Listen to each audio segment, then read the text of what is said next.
be here representing Lula with Lula's lawyers at the Human Rights Committee here in Geneva, where 18 judges uphold the fundamental rights of human beings. Now, in Brazil, in relation to Lula, he's had his privacy most grossly invaded. His telephone is tapped, the telephone of his lawyer is tapped, the telephone of his families are tapped. And then transcripts of the intercepts are released to the media so that they can delectate over the results. And this is quite wrong. It's contrary to international law. It's contrary to the basic rules of protecting individual privacy. It's being done by a judge who may be a very good prosecutor of corruption, because corruption needs to be prosecuted. But when you come to judging, when you come to the trial, you must have someone who's completely impartial.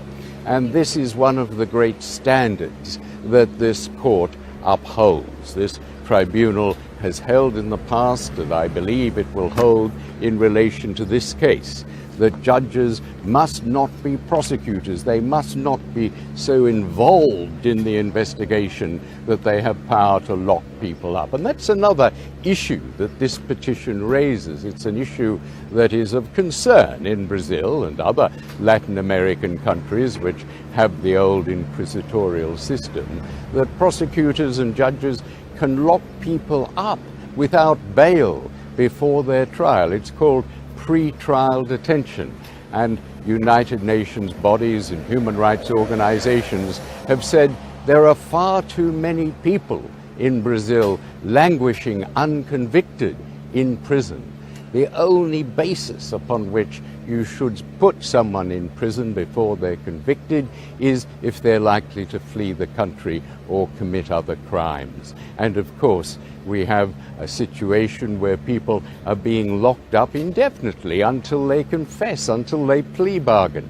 And obviously any such confessions or plea bargains are unreliable, because people may tell the prosecutors what they want in order to get out of prison, not because it's the truth. So these issues, which are quite crucial, I think, to Brazil at the moment, are being raised by this petition that we're lodging at the Human Rights Committee today.